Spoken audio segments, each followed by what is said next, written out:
De nos jours, les tsunamis tuent des milliers de gens et ravagent tout sur leur passage.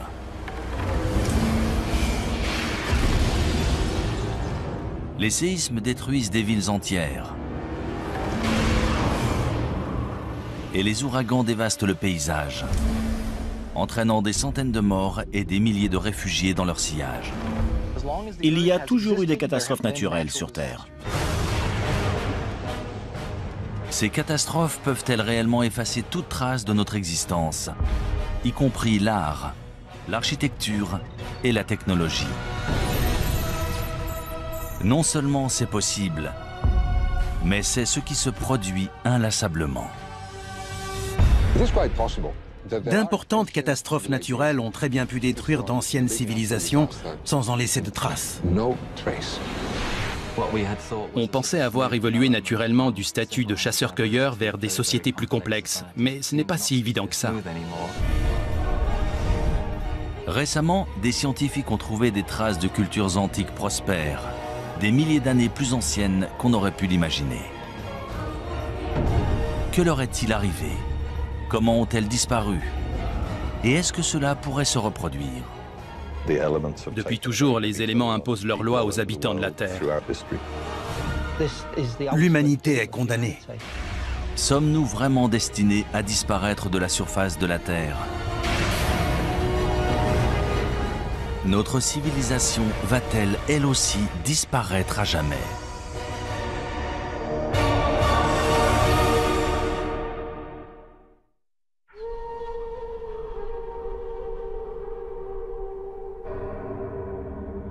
Le désert Roub al-Khali en Oman. Ce territoire menaçant et désolé de la péninsule arabique est indiqué sur les cartes sous le nom de quart vide.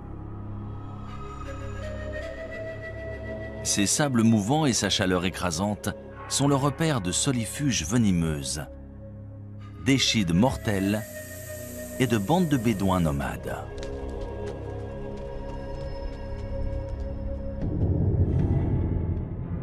Mais si l'on en croit d'anciennes légendes, cette région était très différente. C'est ici, il y a environ 5000 ans, qu'existait autrefois un royaume mythique appelé Hiram. Connu pour sa richesse et sa splendeur, Dieu l'aurait détruit pour le punir de sa vilainie et de sa corruption. On en parle dans différentes sourates du Coran. Il est dit que le vent s'est mis à souffler et a détruit la ville parce que ses habitants ne voulaient pas suivre la parole de Dieu. Des prophètes sont venus pour essayer de les changer, de les purifier, mais ils ont refusé. Du coup, la ville et sa civilisation ont été détruites.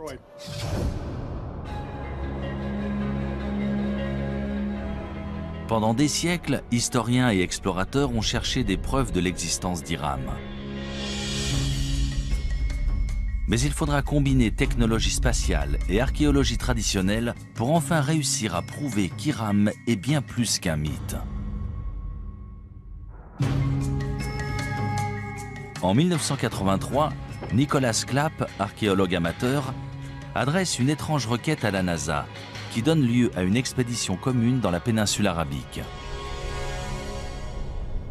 Il venait de lire qu'on pouvait utiliser un radar imageur pour cartographier des rivières souterraines en Égypte. Il se demandait si on pouvait s'en servir pour trouver une cité disparue, en connaissant à peu près sa localisation.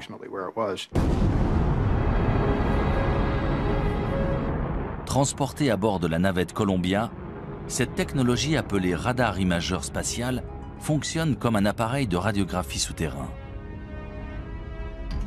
On enregistre d'abord des images depuis l'espace, puis on les modifie numériquement pour faire ressortir des détails invisibles à l'œil nu, notamment d'anciens lits de rivières et des routes de caravanes aujourd'hui enfouies sous le sable. Je n'aurais jamais cru qu'on pourrait découvrir depuis l'espace une cité disparue. Mais ils ont persisté et étudié des détails qui semblaient intéressants. Les images satellites ont un gros avantage. Elles permettent d'observer une région entière, de voir les détails dans leur contexte. Voilà une image d'un radar spatial d'une partie du Sahara, le désert au sud-ouest de l'Égypte, aujourd'hui l'un des endroits les plus secs de la planète. Cette large bande, c'est un ancien canal fluvial aussi large que la vallée du Nil. Et à l'intérieur, on peut voir un canal plus petit. Et voilà ce qu'on verrait une fois sur place. Là, on est au milieu de l'un de ces fleuves et on regarde une rive découpée plus haut.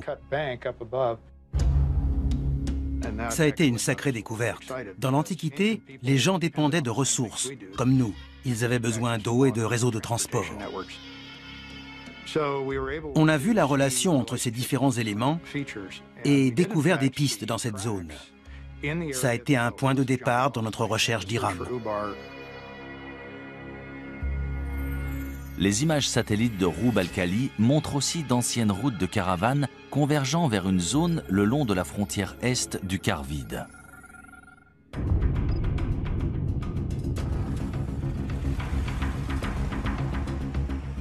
On s'est servi d'un GPS, technologie inconnue du grand public à l'époque, ainsi que du système de navigation de l'hélicoptère. C'est comme ça qu'on a trouvé la route qu'on avait vue sur les images satellites et qu'on l'a suivie dans le désert. C'était vraiment passionnant. On a décidé d'atterrir dans cette zone, près d'une sorte d'immense colline et d'un puits ou d'une source. Une fois sur place, je n'en revenais pas. Il y avait des bâtiments. Ça correspondait à la première section d'une place antique faite en pierre avec des murs et des bâtiments. Et il y avait des poteries un peu partout. Ensuite, on a identifié un nombre de lieux qui semblaient importants encore aujourd'hui. Et l'un d'eux était en fait le site d'Iram. Des centaines de milliers de caravanes constituées de centaines de milliers de chameaux et d'ânes transportaient des marchandises et des tissus depuis et vers la côte, en passant par ce site antique d'Iram. C'était un comptoir où se rassemblaient les caravanes de chameaux avant de traverser le désert.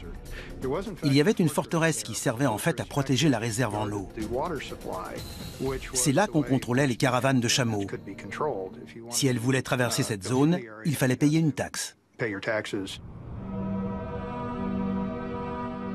Après des fouilles plus poussées du site, on découvre les vestiges de 8 tours reliées par des murs de 9 mètres. Cela correspond à la description d'Iram dans le Coran, appelée aussi « cité des nobles piliers ». Mais si cette cité légendaire a bien existé, tous les autres détails à son sujet sont-ils vrais? A-t-elle vraiment disparu après avoir été enfouie sous le sable? Selon les scientifiques et géologues, c'est l'érosion d'un aqueduc sous la cité qui aurait entraîné sa disparition.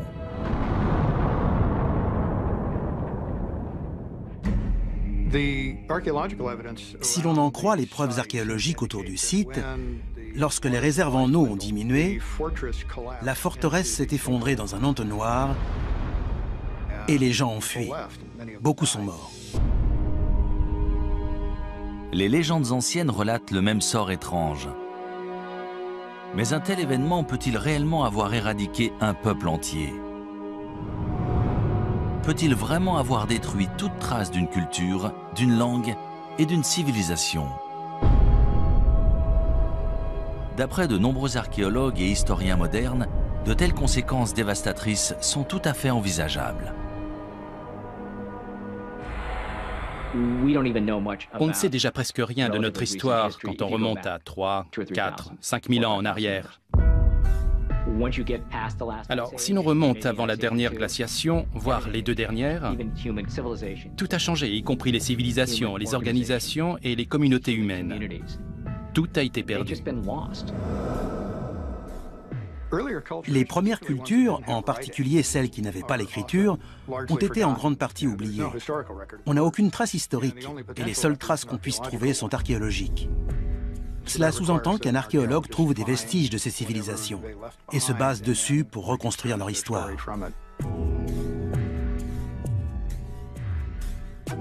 Pendant des décennies, on a supposé que les humains existaient depuis environ 200 000 ans. Et que ce qu'on appelle la civilisation était apparu il y a seulement quelques milliers d'années. Mais de nouvelles découvertes remettent constamment en question ce que nous savons réellement de notre histoire.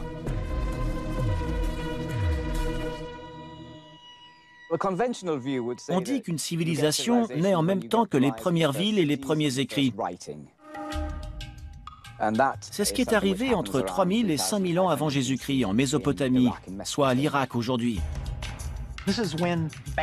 C'est à ce moment-là qu'on est passé de groupes de chasseurs-cueilleurs à une société agraire, c'est-à-dire à des gens capables de faire pousser leur nourriture. C'est ce qui a permis de rester à un endroit précis. Et c'est avec cette sédentarisation de l'humanité qu'on a commencé à parler du concept de civilisation.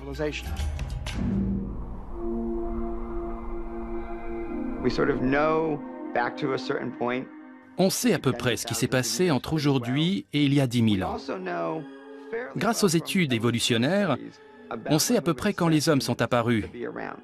Mais la période entre l'apparition des hommes et celle des civilisations qu'on connaît est très vaste. C'est excitant de découvrir jusqu'où remonte la civilisation. Si Hiram a vraiment existé, combien d'autres civilisations anciennes sont ensevelies et attendent d'être découvertes? Quand ce sera fait, que trouverons-nous? Des preuves de notre passé antique ou des indices de notre destruction future? Şanlıurfa, est de la Turquie, 1994. Tout en haut d'un versant de colline, dans une région rurale, la charrue d'un fermier kurde s'arrête brusquement lorsqu'il touche une grosse pierre rectangulaire à moitié enfouie. Pendant plusieurs jours, il essaye de déterrer cet objet tenace, jusqu'à ce que se produise l'inattendu.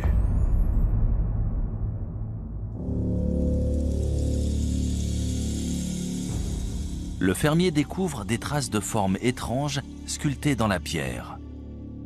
Très vite, sa découverte attire sur le site des équipes d'archéologues venus du monde entier. Après des fouilles minutieuses, on découvre une série d'immenses mégalithes présentant des sculptures d'animaux en relief extrêmement bien conservées.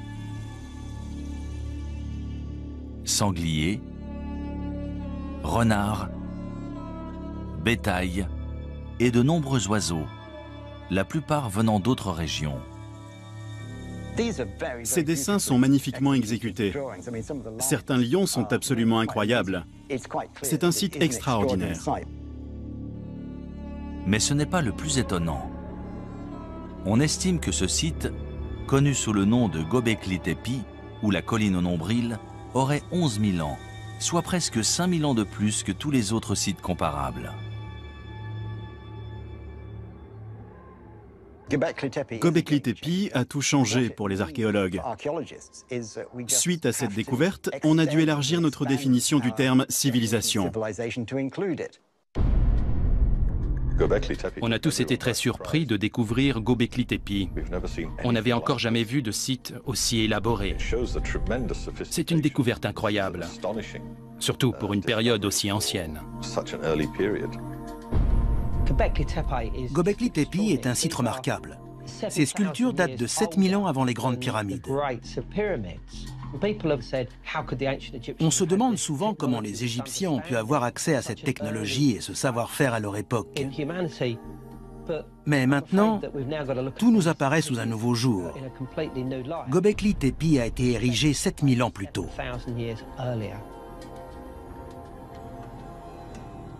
Récemment, l'imagerie radar du site a permis de révéler un gigantesque complexe présentant plus de 20 grandes structures ovales.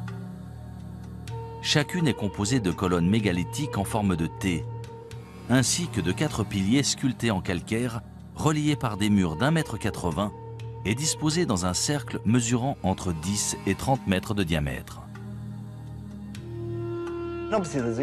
Ils avaient tout organisé, tout prévu. Ils ont réussi à mobiliser des ouvriers et à entretenir ce site qui a ensuite été visité pendant de très longues années. Chaque pierre devait peser entre 15 et 20 tonnes, certaines même entre 40 et 60 tonnes. Quand on pense à l'organisation que ça a dû nécessiter, C'est tout simplement remarquable. De toute évidence, il devait y avoir des centaines, voire des milliers de personnes impliquées dans ce projet. Mais qui a construit Göbekli Tepe? Et à quoi servait cette structure? Göbekli Tepe a tout bouleversé. On pensait avoir évolué naturellement du statut de chasseur-cueilleur vers des sociétés plus complexes, mais ce n'est pas si évident que ça. D'après l'archéologue in situ Klaus Schmidt, il s'agit d'un centre régional majeur. Le site est très impressionnant et sur place, on a l'impression d'avoir le monde à ses pieds. Selon certains archéologues, les tribus nomades du néolithique parcouraient de grandes distances pour atteindre Göbekli Tepe et participer à des fêtes rituelles. Selon d'autres, ces ruines seraient celles d'un temple, voire d'un lieu de sacrifice. Ils devaient se rassembler pour une sorte de cérémonie religieuse. Ces ruines sont forcément un sanctuaire ou un centre religieux. Ce ne sont ni des maisons ni des tombes. On dirait un lieu de cérémonie. Selon de nombreux chercheurs, Göbekli Tepe aurait été utilisé pendant presque 2000 ans. Mais 7000 ans avant Jésus-Christ, les cercles de pierre auraient été enfouis et abandonnés intentionnellement. Pourquoi ? Pourquoi enterrer cet incroyable complexe composé d'au moins 20 structures différentes, voire plus? D'après moi, quelque chose a changé et ils ont dû partir. Et le meilleur moyen d'abandonner le site, c'était de tout enfouir. On n'abandonne pas tout comme ça. Ces sites sont si importants, si sacrés que lorsqu'on les quitte, on les recouvre pour les protéger. Et ensuite, on reconstruit par-dessus ou à côté. C'est le cas ici. On a la preuve qu'ils ont recouvert intentionnellement ces temples avant d'en bâtir un autre ailleurs. Ce n'est pas si simple. Il faut remettre ça en contexte. C'était la toute fin de la dernière période glaciaire, une ère de grands changements. On a des preuves qu'une catastrophe a eu lieu à cette époque sur le continent américain, probablement suite à l'impact d'une comète ou d'un astéroïde. On en a trouvé des preuves un peu partout dans le monde.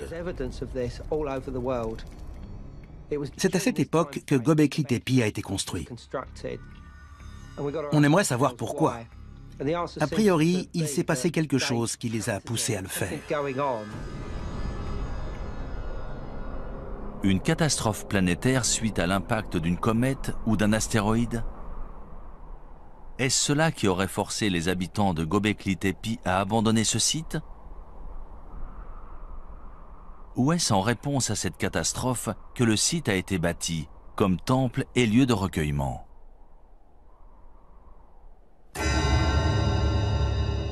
Selon certains chercheurs, la réponse se trouve tout près, au mont Ararat. Dans la Bible hébraïque, c'est là que l'arche de Noé aurait échoué une fois les eaux du déluge refluées. En fait, le mont Ararat se trouve à seulement une centaine de kilomètres de Göbekli Tepe. Quand on observe les animaux sculptés à Göbekli Tepe, il est impossible d'expliquer pourquoi certains d'entre eux ont été représentés étant donné qu'on ne les trouve pas dans cette région. Est-ce que certains de ces animaux vivaient dans cette région à l'époque? Et dans ce cas, d'où venaient-ils? Si l'on en croit la mythologie, il s'agirait des animaux de l'arche de Noé. On a beaucoup étudié les origines du déluge. Ce récit existe un peu partout dans le monde. Il existe une version ojibwé, une version amérindienne, une version chinoise, et on en parle dans la mythologie grecque et la mythologie hindoue. Il est tout à fait possible que des événements réels aient inspiré la mythologie et les légendes. Ces récits du déluge parlent peut-être de vrais déluges. Ces mythes et récits narrant un déluge et le sauvetage de nombreux animaux à bord d'une arche sont-ils vraiment inspirés de faits réels? Nous trouverons peut-être une réponse en étudiant d'autres civilisations disparues. Que vont-elles nous révéler du mystérieux passé et du futur incertain de l'humanité?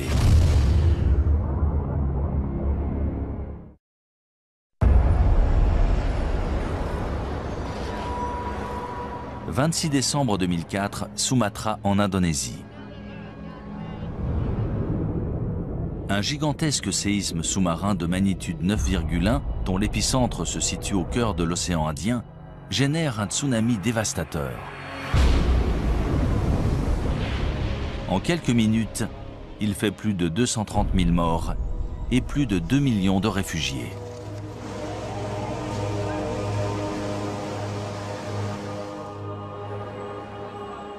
Sept ans plus tard, le 11 mars 2011, un séisme de magnitude 9 fait trembler le nord-est du Japon. C'est le plus puissant séisme qu'ait jamais subi l'île. Quelques minutes plus tard, un tsunami de 9 mètres balaye les terres, emportant des villes entières et environ 23 000 personnes.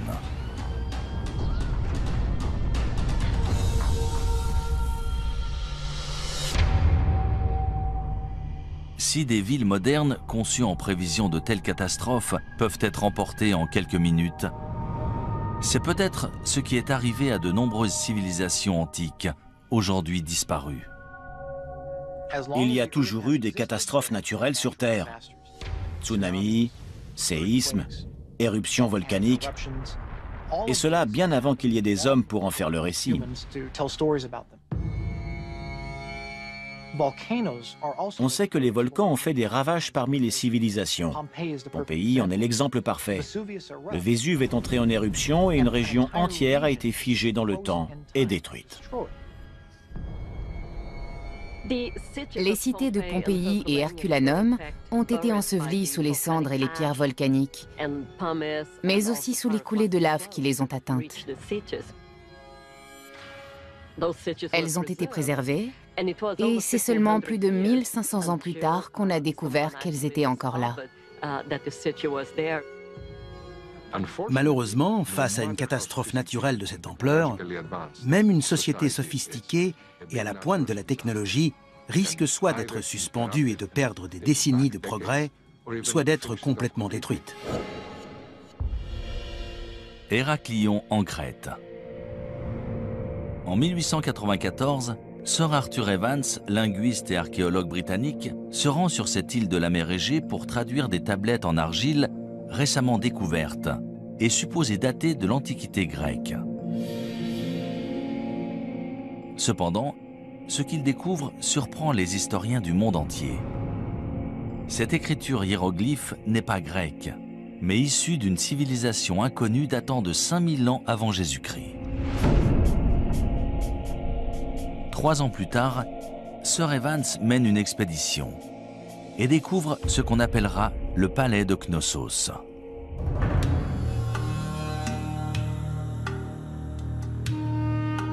D'après les archéologues, l'imposante structure contenait autrefois des pièces richement décorées, de l'eau courante, chaude et froide, et même des toilettes en intérieur. Sir Evans nomme les bâtisseurs du palais les Minoens, en hommage au roi mythologique Minos de Crète. Lors de l'âge de bronze, la civilisation minoenne était toute puissante dans l'est de la Méditerranée. Elle avait une immense flotte et faisait commerce avec pratiquement tous les peuples du bassin méditerranéen. La société de la civilisation minoenne en Crète a été la première à développer des palais très sophistiqués, avec des cours pour tenir des cérémonies, des fresques et une architecture très élaborée. De nos jours, on considère les Minoens comme la première grande puissance en Méditerranée.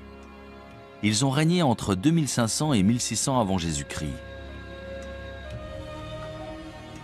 Mais comment un peuple si puissant et avancé a-t-il pu disparaître ainsi? Selon de nombreux chercheurs, on peut trouver la réponse en étudiant l'une des plus importantes éruptions volcaniques de l'histoire de la civilisation, à 110 km au nord de la Crète, sur l'île de Santorin.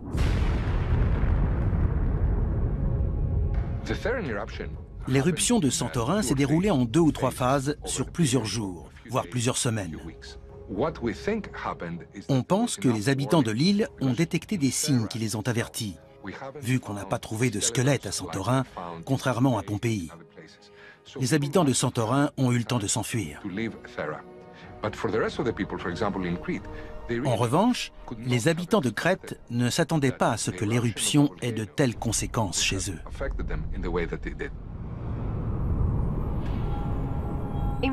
En volcanologie, on parle de différents types d'éruptions volcaniques, de petites éruptions présentant surtout des coulées de lave, aux éruptions pliniennes ou ultrapliniennes si elles sont très importantes.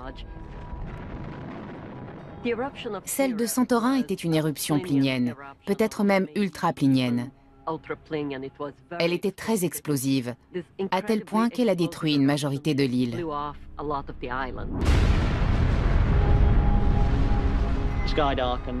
Le ciel s'est assombri, le panache volcanique s'est propagé, envoyant des cendres jusqu'à l'île de Rhodes et le sud-ouest de la Turquie. Dans les autres directions, on pouvait entendre les explosions au loin, au fur et à mesure que l'éruption progressait. Tout laisse à croire que la violente éruption volcanique de Santorin a généré un énorme tsunami qui s'est abattu sur les villes portuaires de la Crète. Voici une reproduction de la mer Égée dans l'est de la Méditerranée et du volcan de Santorin. On va voir ce qui s'est passé juste après l'éruption du volcan. Tout d'abord, on a ce qu'on appelle une vague de remblayage suite à l'effondrement de la caldeira du volcan. Ça crée un trou dans la mer. Ensuite, la vague commence à se propager et se dirige vers la Crète, là où vivaient les Minoens. Voilà la vague initiale, elle commence à se propager. Là, c'est la Crète, et dans 20-25 minutes, la vague l'atteindra. Quand elle s'est abattue sur la Crète, la vague mesurait entre 4,50 m et 9 mètres de haut.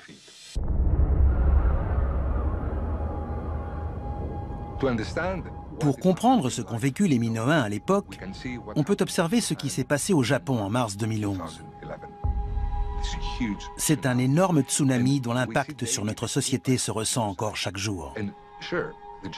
Les Japonais ont réussi à se relever, mais ils n'étaient pas seuls. Le monde entier les a soutenus.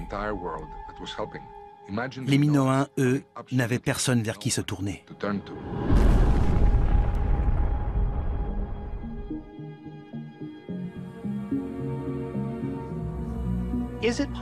Est-il possible qu'une civilisation ait existé, ait été détruite, puis qu'une autre civilisation ait vu le jour au même endroit, ignorant tout de celle qui l'a précédée? C'est une théorie fascinante qui entraîne bien des hypothèses. Du coup, de nombreuses personnes se demandent s'il n'y a pas eu une civilisation sur Terre bien avant toutes celles déjà connues, mais dont on ne saurait absolument rien. Si un volcan actif peut vraiment détruire toute trace d'une civilisation passée, une activité volcanique similaire pourrait-elle représenter la même menace encore aujourd'hui?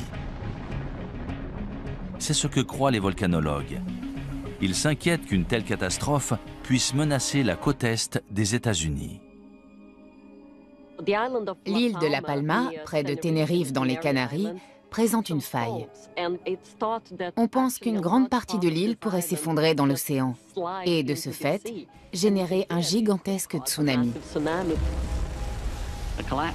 L'effondrement d'un volcan dans les îles Canaries, le Cumbre Vieja ou La Palma par exemple, pourrait entraîner des dommages sur 20 000 km de côte, de Terre-Neuve jusqu'à la côte est des États-Unis, en passant par les Caraïbes et le nord du Brésil. D'après les simulations, lorsque la vague atteindra la côte est des États-Unis, elle fera 10 à 20 mètres de haut.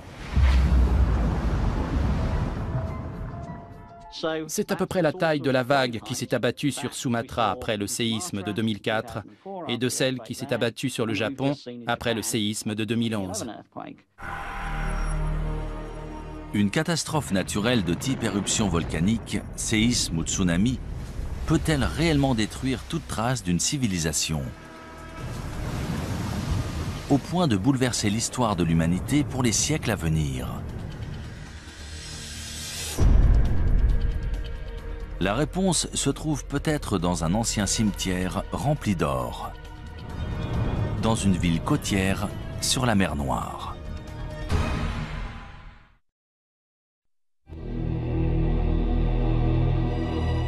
Varna en Bulgarie. Pendant des siècles, cette ville balnéaire de la mer Noire a attiré voyageurs et commerçants en provenance d'Europe et du Moyen-Orient. Au IIe siècle avant Jésus-Christ, les Romains ont profité des sources chaudes locales pour construire une immense série de bains publics. Mais ni les visiteurs, ni ses habitants ne connaissaient le secret enterré sous la ville. Un secret qui, une fois révélé, changerait l'histoire européenne à jamais. Ça s'est passé à la fin de l'automne 1972. Il y avait un site de construction en cours dans la zone industrielle de Varna. Ils creusaient pour installer des câbles électriques. Retcho Marinov, conducteur d'excavateur, creuse une tranchée d'1,20 m de profondeur lorsqu'il tombe sur ce qu'il pense être d'anciens artefacts en cuivre. Il les rapporte chez lui pour les mettre en sécurité. Quelques semaines plus tard, un habitant du village lui a dit que ces objets étaient très intéressants. Le directeur du musée de Dalgopol est venu chez lui et lorsqu'il a vu tous ces objets, il n'en croyait pas ses yeux. Le lendemain, des archéologues du musée de Varna, parmi lesquels Alexander Minchev, retournent sur le site de construction et sont stupéfaits de leur découverte.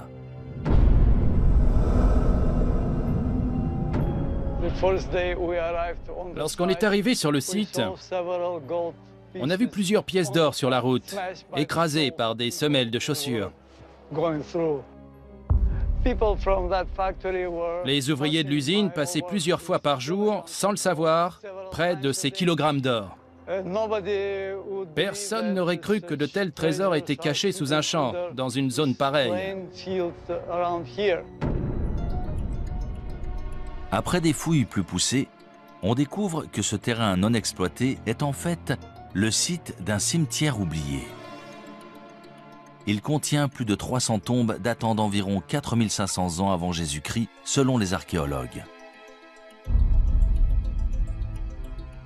En plus des ossements d'anciens résidents de Varna, ils découvrent des preuves troublantes d'une ancienne civilisation avancée et florissante.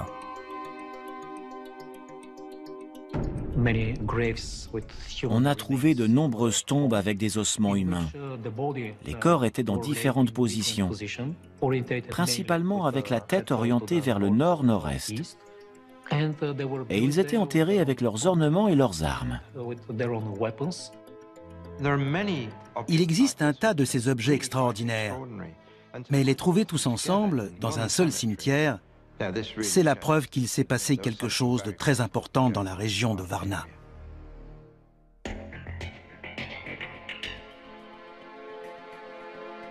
On a trouvé à l'intérieur de ces tombes plus de 15 000 artefacts à la conception élaborée, notamment des haches en cuivre et une grande quantité de bijoux en or et en jade. La tombe 43 de Varna est très spéciale. C'est l'une des plus abondantes. On y a trouvé un corps d'homme entre 40 et 45 ans et des objets incroyables, notamment un préservatif en or. C'était un symbole de puissance sexuelle, de pouvoir du mâle et de fertilité. D'un côté, on a ce préservatif, et de l'autre, une masse en or qui est un symbole politique. On n'avait encore jamais vu nulle part ailleurs cette combinaison de symbolisme politique et sexuel. L'or, c'est un signe de statut. C'est un matériau très rare, qui brille et ne se ternit pas, qui est durable. C'est pour ça qu'il est signe de haut rang social et qu'on l'exhibe. Les archéologues ont trouvé des objets en or dans de nombreuses tombes, la majorité concentrée seulement dans une poignée d'entre elles. Suite à la découverte inattendue de Varna, les historiens ont découvert les premiers Européens sous un nouveau jour. Dans les peuplements que l'on connaît, qui datent de 1000 à 2000 ans avant Varna, on a trouvé des objets, souvent très beaux, mais rarement liés au rang social. Il n'y avait pas autant de différences entre les familles. Ici, sur 300 tombes, il y en a 8 incroyablement riches. C'est une concentration importante.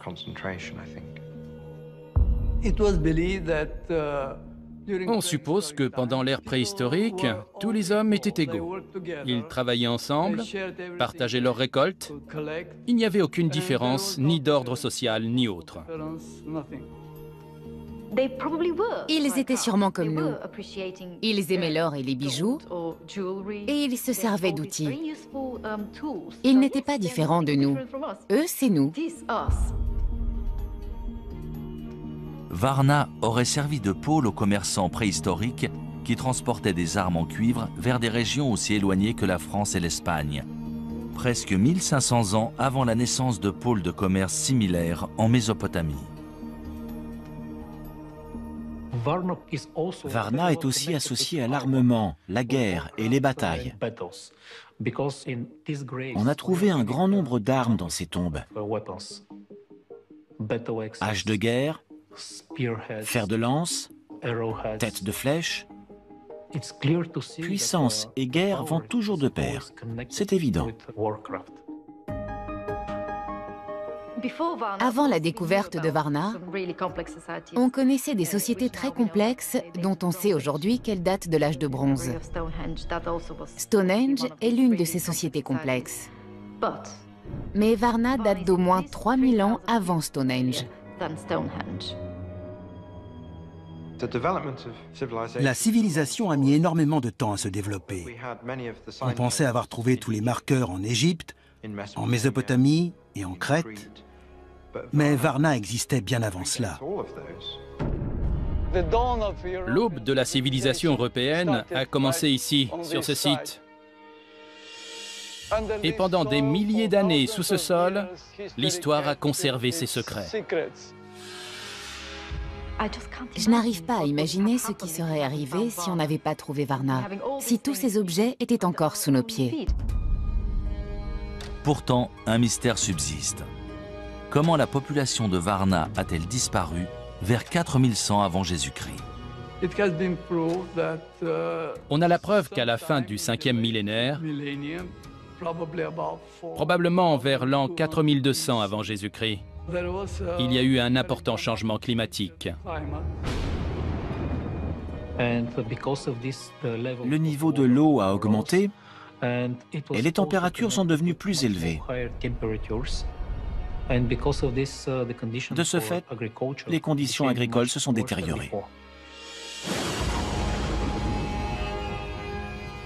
Est-ce qu'un changement climatique, sûrement à l'origine de sécheresses et de famines, pourrait avoir causé la disparition de Varna? Récemment, des fouilles archéologiques au Moyen-Orient nous ont fourni de nouvelles informations.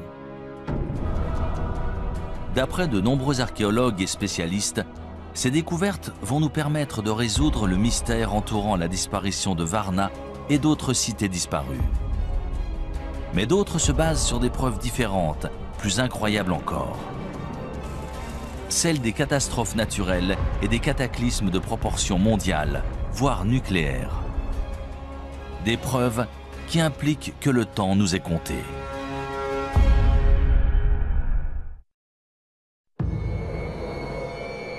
À Moukhar, nord-est de la Syrie, à 13 km au nord de la frontière irakienne. Au début de l'année 2000, une équipe d'archéologues de l'Institut oriental de Chicago fait une étonnante annonce. Ils ont découvert les ruines d'une civilisation inconnue datant de plus de 6000 ans. Les fouilles ont révélé une cité autrefois florissante appelée Amoukhar, remplie de ce qui semble être des maisons luxueuses, des boutiques prospères et des bâtiments officiels. C'est un site énorme, d'environ 1 km², qui a la capacité d'accueillir entre 10 000 et 20 000 personnes, l'équivalent d'une grande ville. C'était une cité florissante, il devait avoir l'écriture. On n'a pu déterrer qu'une infime partie des bâtiments publics, mais ils étaient entourés d'un vaste mur et de grandes portes. On doit encore mettre à jour certains éléments de cette civilisation toujours enfouie sous un village moderne.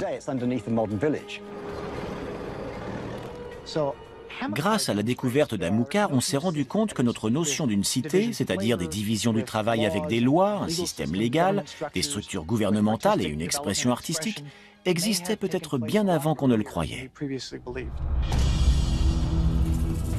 La découverte inattendue d'Amukar a chamboulé ce que les spécialistes avaient établi. Pour eux, la première cité antique était apparue dans le sud de la Mésopotamie, à 650 km à l'est dans l'Irak actuel. Mais si Amukar était bien une vaste cité prospère, pourquoi a-t-elle disparu si soudainement? Vers 3500 avant Jésus-Christ, il y a eu un drame. De toute évidence, ils ont été attaqués. Pendant cette attaque, le peuple d'Amukar a été vaincu. La cité a été détruite et ils n'ont jamais pu reconstruire plus qu'un petit village. La cité ne s'est jamais remise de cette attaque. Une partie de ce peuple du 4e millénaire avant Jésus-Christ a été décimée. Lors du dernier décompte, on avait une douzaine de squelettes. Mais d'après ce que je sais, certains corps n'ont pas été enterrés dans les règles. Qu'une guerre ait détruit ce site, ça me semble plutôt convaincant.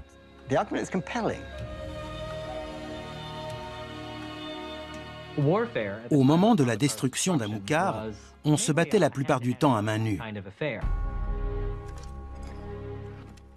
Mais on a des preuves que les habitants d'Amukar utilisaient des balles. Pas des balles de revolver, évidemment, plutôt des projectiles avec des frondes. C'est une hypothèse controversée mise en avant par les archéologues d'Amukar. Dans tous les cas, lorsque la cité a été détruite, le combat a fait rage et la cité a péri dans les flammes. C'est intéressant, car on sait depuis longtemps qu'à cette époque, d'autres cités se développaient dans le sud, comme Uruk par exemple. Mais aujourd'hui, on a de nouvelles preuves que des cités comme Amukar créaient leur propre civilisation en parallèle. Avec une telle dynamique nord contre sud, la destruction d'Amukar a pu sonner le glas de ces peuples du nord qui essayaient de créer leur propre mode de vie. Ils ont fini par être vaincus par les peuples du sud, ce qui a bouleversé le cours de l'histoire. À des centaines de kilomètres à l'ouest d'Amukar se trouvent les ruines d'un autre peuplement antique, Caramel. En 2007, des archéologues qui déterraient des tombes anciennes in situ ont découvert les fondements de 5 larges tours en pierre de 4,50 m de diamètre et d'environ 6 mètres de haut chacune. Elles auraient au moins 10 000 ans.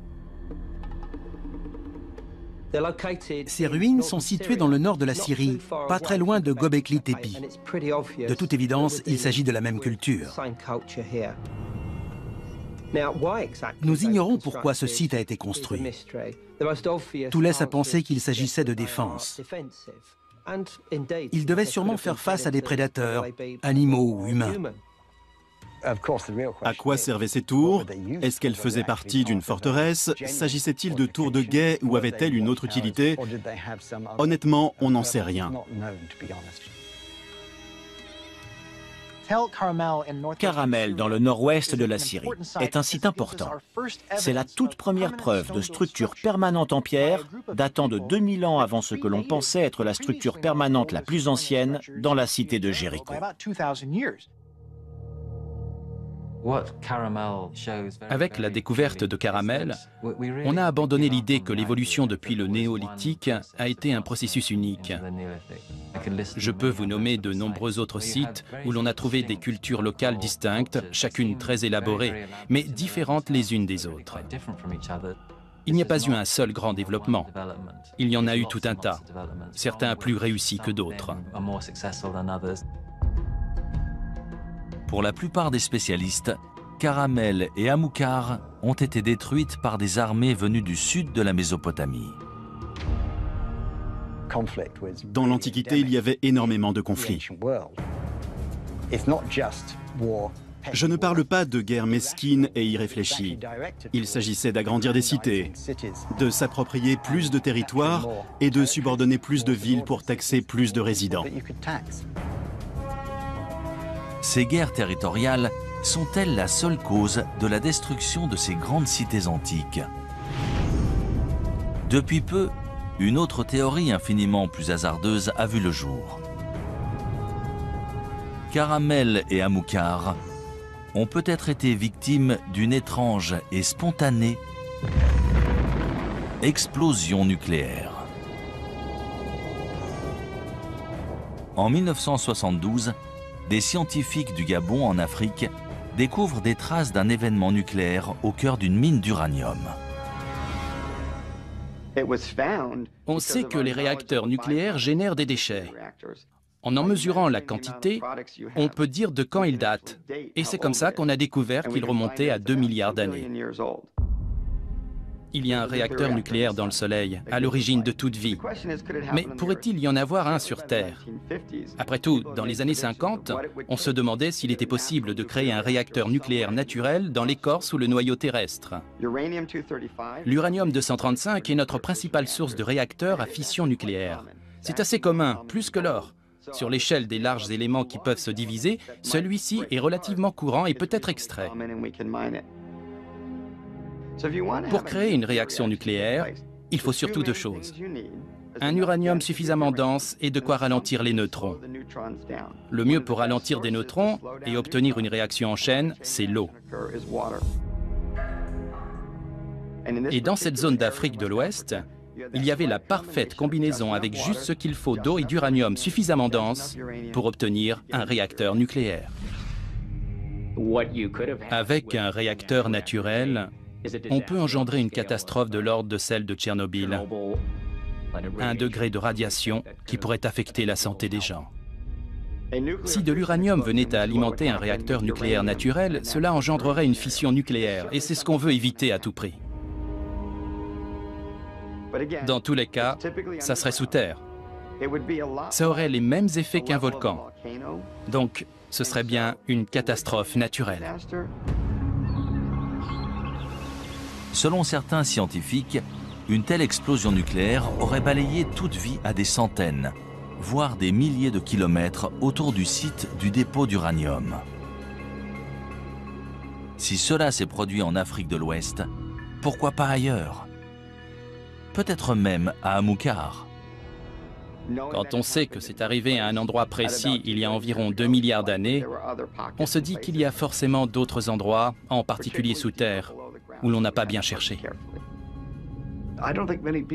À mon avis, peu de gens croient que ces civilisations ont disparu suite à d'importantes catastrophes naturelles. Combien ont disparu il y a 20 ou 30 000 ans et dont on ignore encore tout? On ne se concentre que sur les civilisations des 5000 dernières années. On ne sait rien au-delà de l'histoire chinoise ou égyptienne.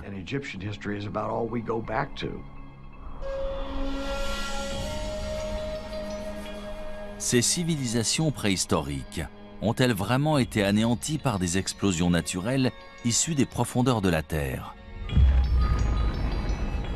Ou est-il possible que ces cités antiques aient été détruites depuis beaucoup plus loin?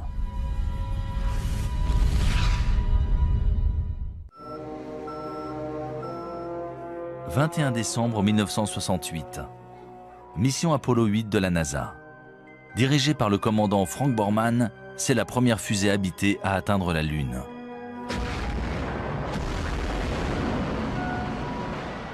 Après avoir tourné 10 fois en orbite autour de la Lune, les astronautes capturent parmi les plus belles images de sa surface.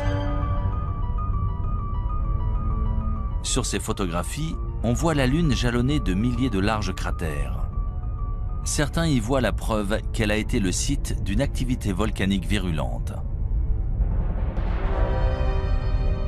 Mais d'après des preuves récentes, ces nombreux cratères seraient le résultat d'un incident plus sérieux. D'énormes impacts d'astéroïdes. Des astéroïdes qui ont peut-être aussi bombardé la Terre.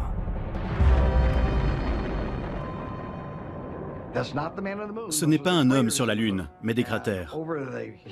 Et au cours de l'histoire de la Lune et du monde, de nombreux autres objets ont probablement touché la Terre, puis la Lune. Mais on n'en sait rien. La végétation et l'environnement ayant tout recouvert, au point qu'ils sont devenus presque indétectables. La plus grande catastrophe naturelle qui pourrait se produire et tous nous anéantir, ce serait l'impact d'un bolide, une météorite qui tomberait sur Terre. On sait que c'est une météorite qui est à l'origine de la disparition des dinosaures.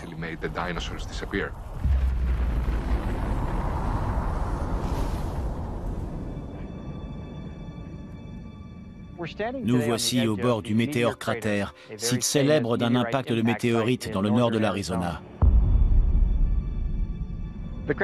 Le cratère a été formé il y a 50 000 ans lorsqu'un astéroïde d'environ 45 mètres de diamètre est entré dans l'atmosphère à environ 42 000 km/h. Il a frappé le sol avec une force équivalente à celle de 1000 bombes atomiques.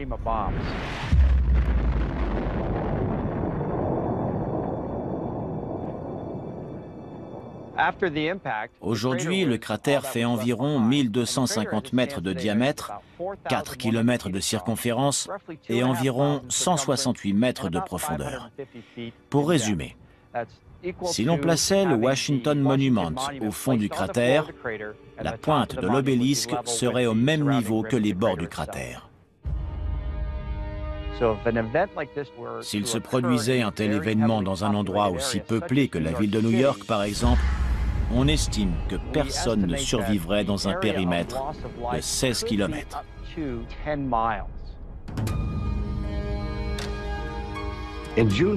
En juin 2002, il s'est produit un événement qui aurait dû tirer la sonnette d'alarme.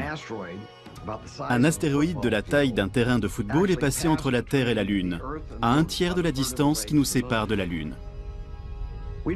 Il a fallu qu'il nous dépasse pour qu'on sache qu'il était là. S'il avait atterri dans le Pacifique, il aurait pu balayer le sud de la Californie avec un tsunami. Un objet d'un incroyable pouvoir destructeur a frôlé la Terre et on ne s'en est rendu compte qu'après son passage. On ne peut pas laisser ce type de menace passer inaperçue à l'avenir. En 2005, la NASA a commencé à suivre les plus gros astéroïdes connus risquant de heurter la Terre.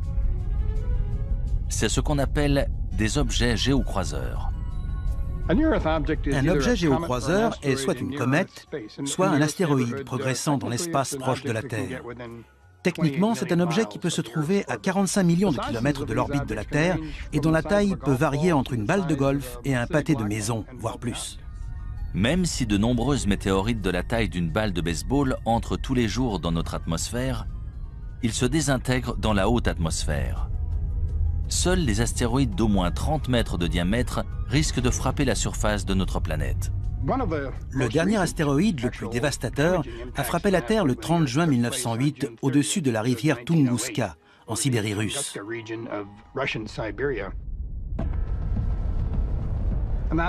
Un objet mesurant entre 30 et 40 mètres est entré dans notre atmosphère.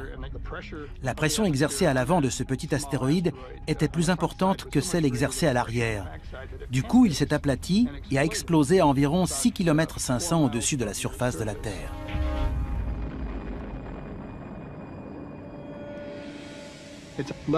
Des arbres sont tombés sur 2000 km². C'est une région inhabitée. Il n'y a donc pas eu de blessés, mais des rennes sont morts, des arbres se sont renversés et il y a eu de nombreux dégâts. On parle d'environ 5 mégatonnes d'énergie, soit 385 fois l'énergie générée par la bombe d'Hiroshima à la fin de la Seconde Guerre mondiale. Même si l'impact d'un météore de la taille d'un terrain de football aurait des conséquences dévastatrices, les scientifiques redoutent surtout des objets encore plus gros. Il y a environ 1000 astéroïdes d'1 ou 2 kilomètres, voire plus, dans l'espace près de la Terre. Un impact de ce type entraînerait des conséquences planétaires.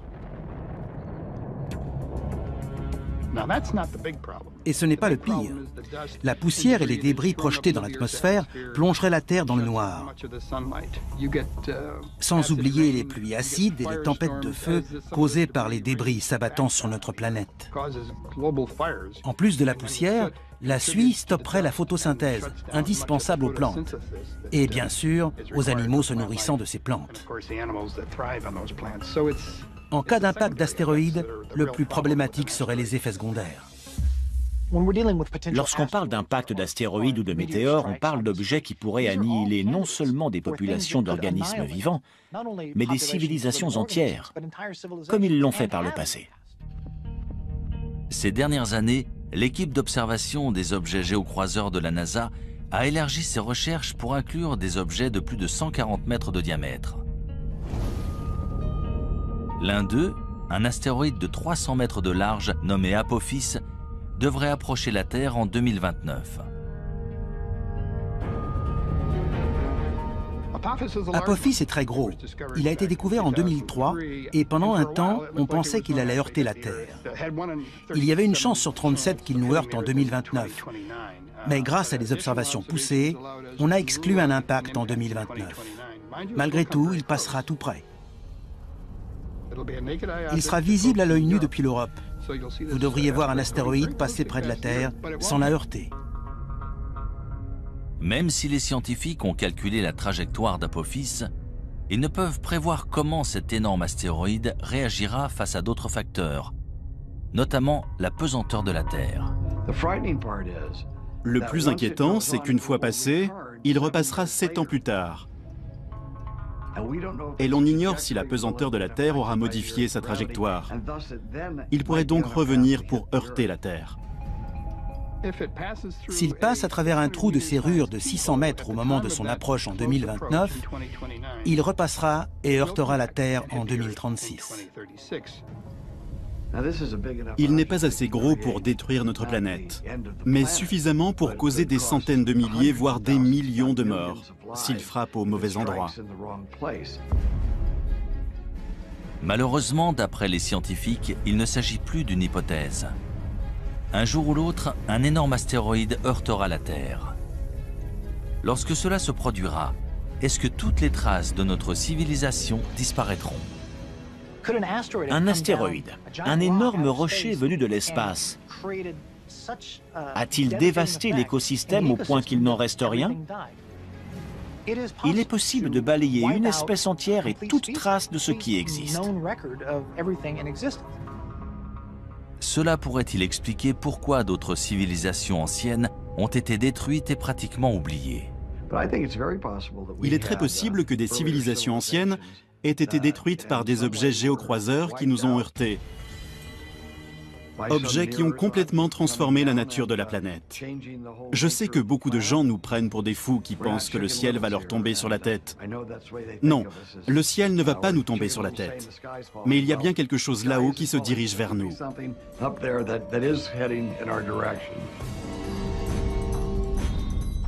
Si un météore heurte la Terre de notre vivant, que pourrons-nous entreprendre pour minimiser ces ravages?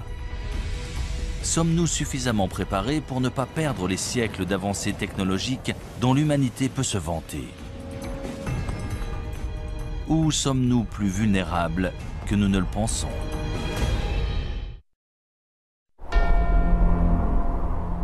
Le Kilimandjaro en Tanzanie.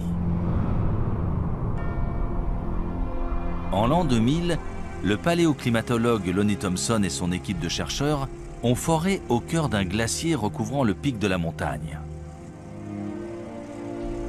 Ils ont recueilli des échantillons de carottes de glace, preuve des conditions et changements climatiques non seulement depuis 20 à 30 ans, mais depuis des dizaines de milliers d'années.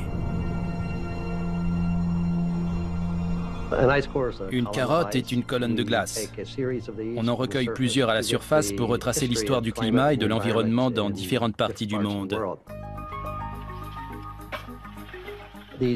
Ces carottes ont des couches bien distinctes et en mesurant l'épaisseur de ces couches, on peut calculer l'évolution des précipitations dans le temps.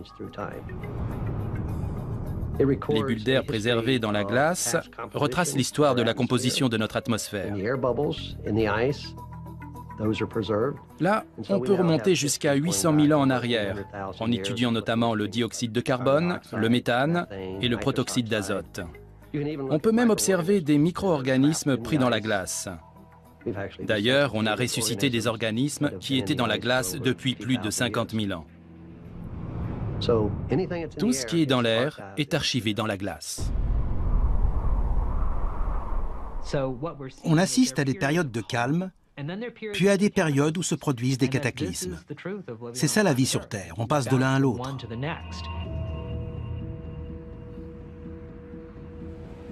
Stockées dans ces immenses congélateurs à l'Université d'État de l'Ohio, voici les carottes de glace que Lonnie Thompson a recueillies dans des glaciers du monde entier. On en a recueilli plus de 7000 mètres. C'est la seule collection tropicale de carottes de glace au monde. Certaines viennent du Kilimandjaro et d'autres de l'archipel François-Joseph à l'extrême nord de la Russie. On a toute une collection provenant de l'Himalaya et du Tibet.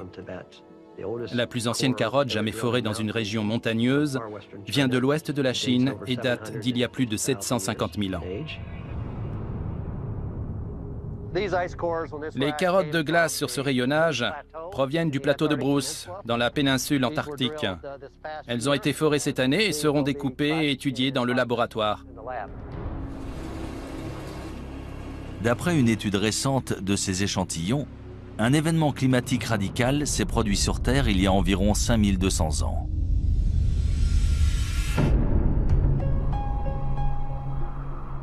Ce changement soudain coïncide avec l'émergence de nombreuses nouvelles civilisations en Asie et au Moyen-Orient. Il semblerait qu'il y ait eu un renouveau partout dans le monde, mais on ignore pourquoi.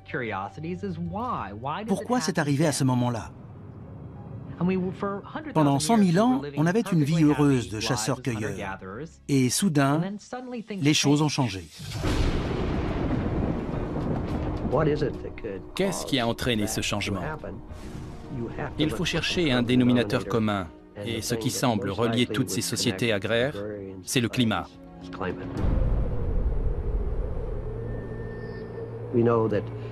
On sait qu'à cette époque, le désert du Sahara s'est asséché. Il y a 4 ou 5 000 ans, il y avait des lacs et des gens vivaient dans ce désert. On a retrouvé des fresques sur des rochers. Si l'on en croit ces nombreuses preuves, il s'est produit un événement dramatique à cette époque. Si une catastrophe mondiale s'est bien produite, quelle en a été l'origine? Une sécheresse planétaire? Un météore qui aurait heurté la Terre et déposé suffisamment de poussière pour nous plonger dans le noir? Ou s'agirait-il d'une éruption volcanique?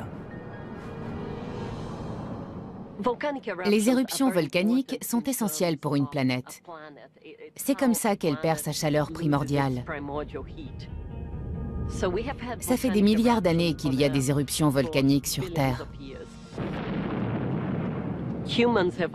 L'existence des hommes ne représente qu'une fraction de ce temps. Il y avait des éruptions volcaniques bien avant eux, et il y en aura bien après eux. Sans elles, la Terre ne serait pas ce qu'elle est aujourd'hui. On compte de nombreux volcans actifs à travers le monde, la plupart trop petits pour détruire la Terre à l'échelle mondiale. C'est sans compter sur un supervolcan. Il y a des volcans qu'on considère comme normaux. Ils rejettent une certaine quantité de lave et d'énergie et génèrent une explosion d'une certaine taille. Si la lave et les gaz d'un volcan sont particulièrement bien enfermés, la pression sera d'autant plus forte et l'explosion d'autant plus massive. Et c'est ce qu'on appelle un supervolcan. Certains volcans génèrent des éruptions très importantes. En général, ce sont les volcans autour de la ceinture de feu, ceux qui présentent des caldeiras, notamment en Nouvelle-Zélande, en Papouasie-Nouvelle-Guinée ou même en Alaska. Les scientifiques ont identifié au moins 7 supervolcans dans le monde. Le plus grand se trouve sous le parc national de Yellowstone dans le Wyoming. Si l'on en croit la géophysique, à Yellowstone et dans certains autres endroits sur Terre, il y a une concentration de chaleur en profondeur, ce qui entraîne une fonte partielle de la roche dans ces régions. Et de ce fait, de temps à autre, cela peut provoquer une gigantesque éruption.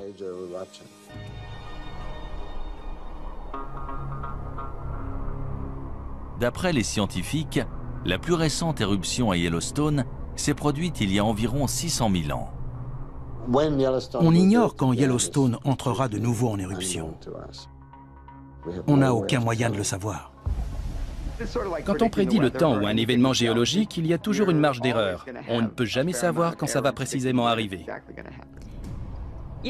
Yellowstone est un volcan relativement jeune. Il est entré en éruption pour la première fois il y a 2,5 millions d'années. Géologiquement parlant, c'est jeune. Ce serait terrifiant si Yellowstone donnait de nouveau une éruption catastrophique. Ce serait du jamais vu. À côté, une éruption du mont St. Helens, c'est ridicule. Cela entraînerait un changement climatique sur toute la planète. La température moyenne de la Terre chuterait et l'ouest des États-Unis serait ravagé. Tout serait recouvert de cendres. Il n'y aurait plus d'agriculture. Et ça durerait un moment. Cette éruption bouleverserait notre civilisation. La cendre et les gaz toxiques émis lors d'une grosse éruption pourraient créer un brouillard qui plongerait la planète dans le noir pendant plusieurs années. Dans l'obscurité, les récoltes et les animaux mourraient, condamnant les hommes à mourir de faim. Si Yellowstone explosait aujourd'hui, vu que nous sommes de plus en plus nombreux, les conséquences de l'éruption seraient beaucoup plus grandes que par le passé. 7 millions de personnes voient le jour chaque mois à travers le monde. C'est du jamais vu. Notre planète est vulnérable. Nous ne sommes pas prêts. Notre société moderne est aussi fragile que ces sociétés antiques de grande envergure. Il y a énormément d'habitants, on se repose sur les ressources de la Terre et à force de les utiliser de manière si intensive, on les détériore. Pour beaucoup, notre société est au bord de l'effondrement. Les hommes sont des êtres très dépendants par nature. On a tendance à l'oublier dans notre société actuelle, mais il existe des forces bien plus puissantes que nous. Ces forces ont toujours été là et ont déjà bouleversé des cultures et des civilisations par le passé.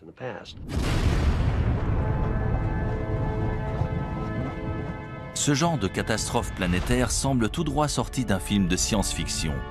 Pourtant, de nombreux gouvernements et entreprises se préparent à un tel événement. Malheureusement, une question subsiste. Leur plan fonctionnera-t-il ?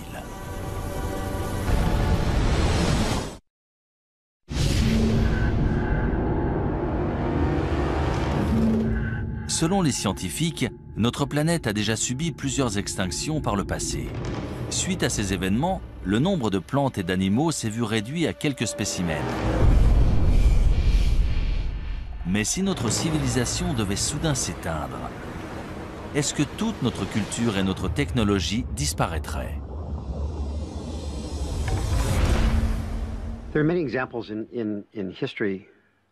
Ce ne serait pas la première fois qu'un peuple perd ses technologies et son savoir-faire. Bien sûr, l'exemple le plus célèbre est celui de la bibliothèque d'Alexandrie en Égypte. Lorsque cette bibliothèque a été détruite au 1er siècle de notre ère, toutes ces incroyables connaissances accumulées dans l'Antiquité ont été perdues. Et il ne s'agissait pas uniquement des connaissances des Égyptiens, tout le monde classique a été touché. Que devient une civilisation si ses connaissances collectives disparaissent?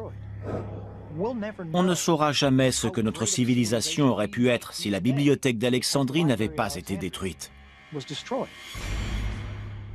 Les Égyptiens avaient un savoir incroyable, en particulier dans le domaine médical, et nous l'avons perdu. Est-ce qu'on en a recouvré ou redécouvert la majorité? Sûrement. Mais notre société serait-elle encore plus avancée si nous n'avions pas perdu ces connaissances, si nous n'avions pas dû attendre de les redécouvrir? Bien sûr, il est possible que certaines idées et connaissances de ces sociétés antiques aient été perdues pour toujours. On ne le saura jamais vu qu'on n'a aucun moyen d'en être sûr. Contrairement à l'Antiquité où bon nombre d'informations étaient gravées dans la pierre, aujourd'hui, on enregistre nos données et nos archives dans des puces mémoire en silicone.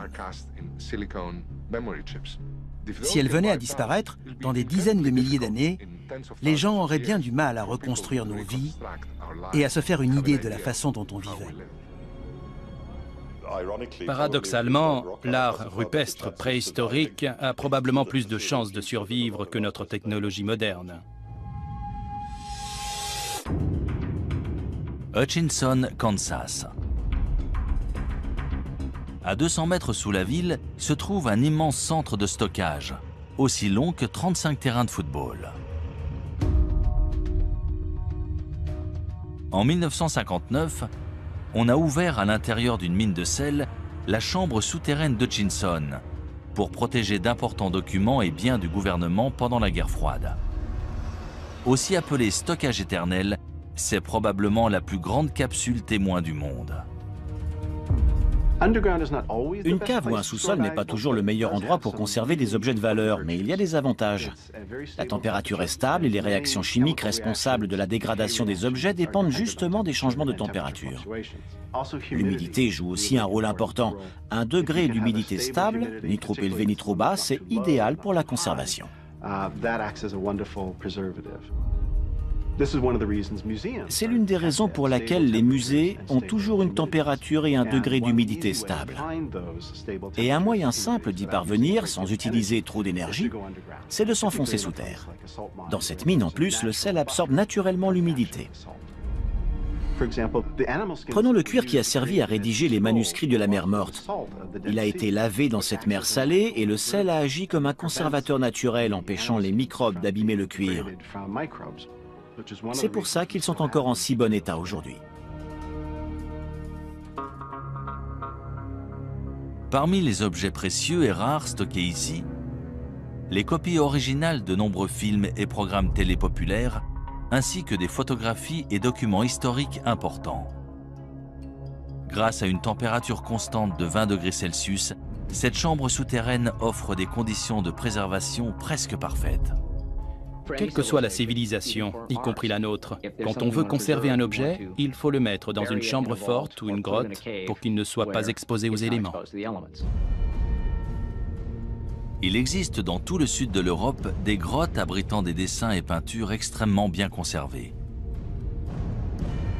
La plus ancienne et élaborée de toutes a été découverte en 1994 dans la vallée de l'Ardèche en France. D'après les scientifiques, les œuvres à l'intérieur de la grotte Chauvet datent de 30 000 ans avant Jésus-Christ. C'est l'une des plus belles grottes ornées de la période glaciaire. C'est impressionnant. On n'en avait encore jamais vu de cette taille dans cette région. Elle est d'une incroyable richesse. Il y a environ 400 peintures et gravures d'animaux, de magnifiques représentations de chevaux, de rhinocéros, d'ours, une grande variété d'images.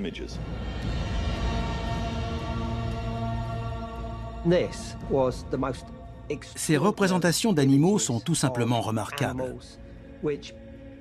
Elles auraient leur place dans une galerie d'art actuelle.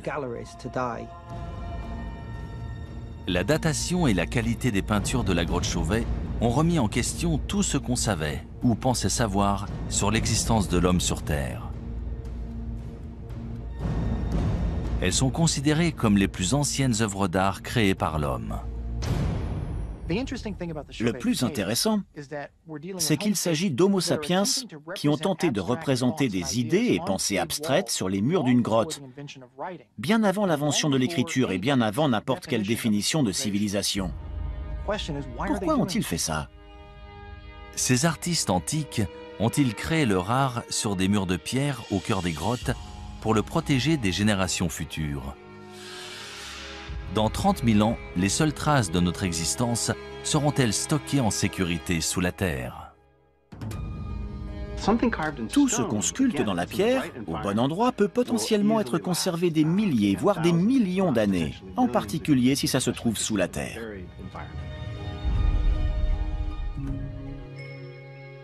C'est sur une île norvégienne isolée, à 1300 km au sud du pôle Nord et à presque 125 mètres au cœur d'une montagne de grès, que se trouve la réserve mondiale de semences du Svalbard.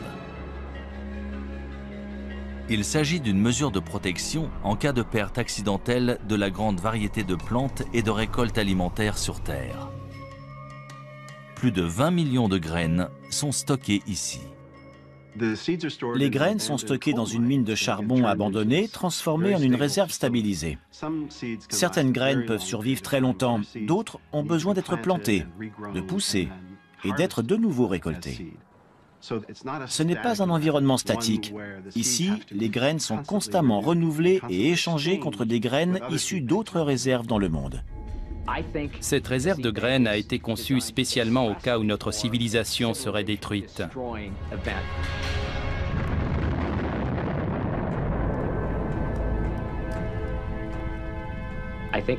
C'est un moyen de s'assurer que s'il reste des survivants, ils pourront reconstruire notre société.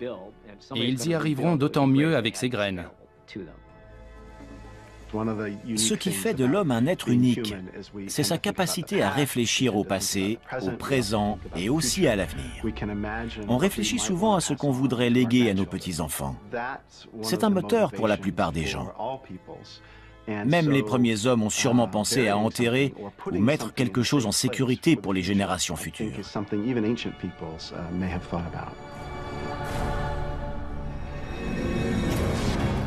Si des civilisations anciennes ont délibérément conservé des preuves de leurs connaissances et technologies avancées dans des grottes ou structures souterraines, ces trésors cachés pourront-ils nous aider à savoir qui nous sommes et d'où nous venons?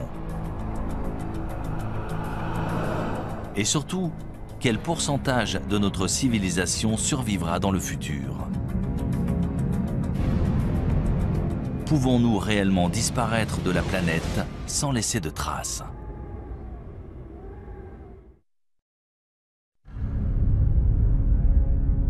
D'après les scientifiques, la planète Terre s'est formée il y a environ 4,5 milliards d'années. Pourtant, selon de nombreux spécialistes, l'humanité n'existe que depuis 200 000 ans. Pourrait-il se tromper?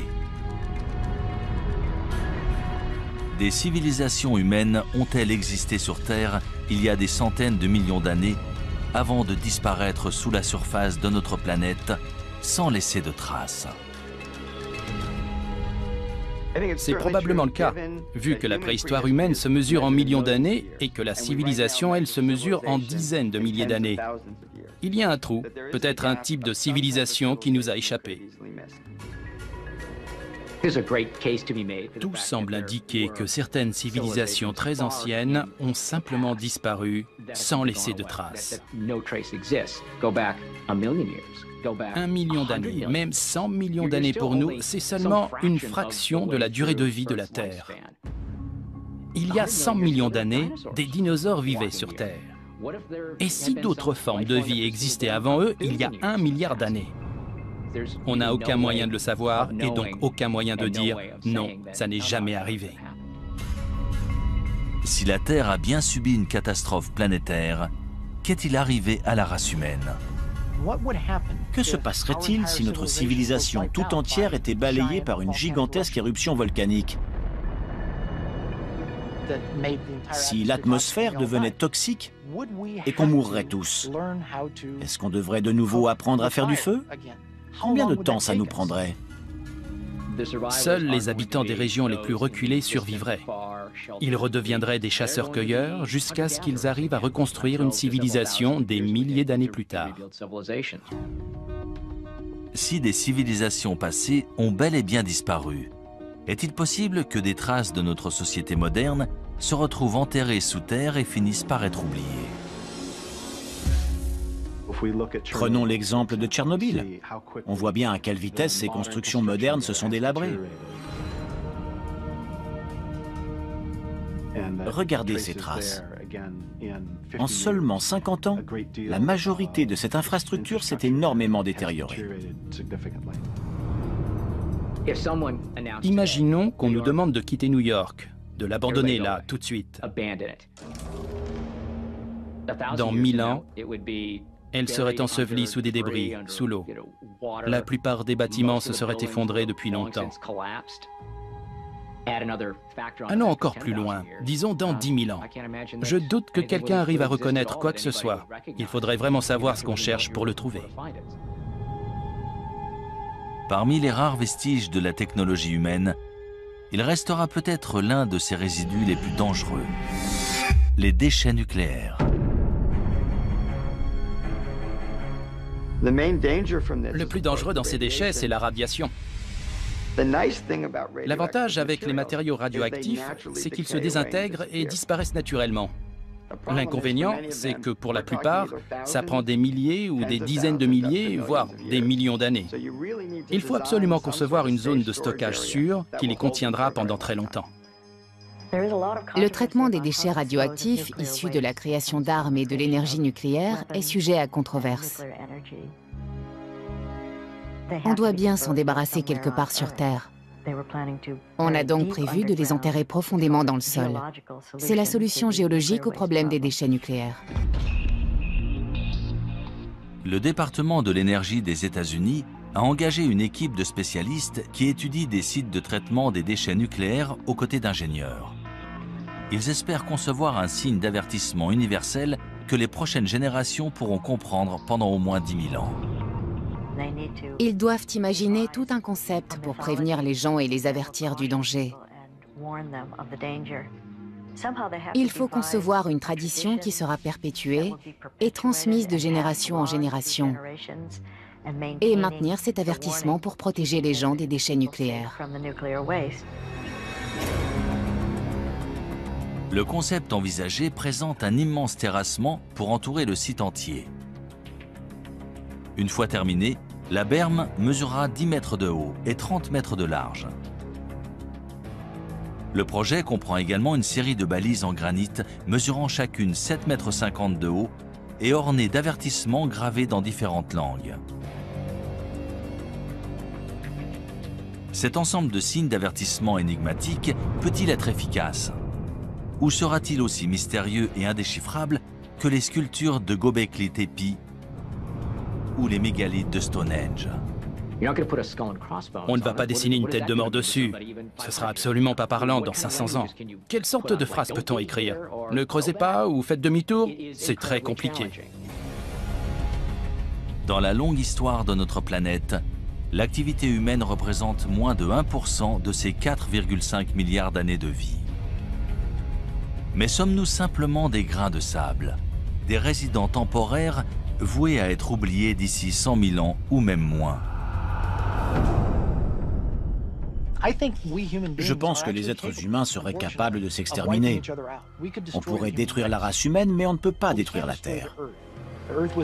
Elle était là bien avant nous et elle sera toujours là bien après nous. Si chaque trace de notre civilisation peut être détruite aussi facilement, comment les historiens peuvent-ils être sûrs que tout ce que nous vivons ne s'est pas produit auparavant?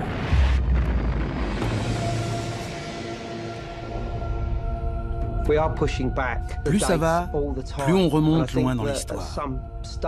À mon avis, on va finir par découvrir des vestiges qui nous feront réaliser que les civilisations ont bel et bien existé bien plus tôt qu'on ne le pense. Des vestiges qu'on ne voit pas pour l'instant. Plus ça va et plus on repousse la date d'origine, qu'il s'agisse d'objets, des poteries par exemple, ou de la sédentarisation et l'usage du feu. Il ne faut jamais fixer une date et dire que ça n'existait pas avant. On finit toujours par trouver des preuves du contraire. Les civilisations ont sûrement évolué plus d'une fois. Elles ont été détruites par un événement, puis sont réapparues, et ça, c'est une leçon pour nous aujourd'hui. N'importe quel spécialiste vous le dira. Plus on a d'informations, plus on se rend compte qu'on ne sait rien de notre monde.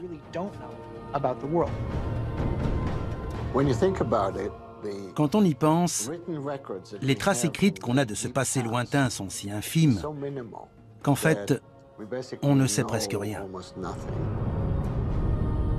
L'histoire de l'humanité est-elle si mystérieuse? Ou reste-t-il des indices cachés attendant d'être découverts? Quand nous les trouverons, écouterons-nous leur avertissement? Et si nous n'en tenons pas compte, deviendrons-nous une autre civilisation disparue?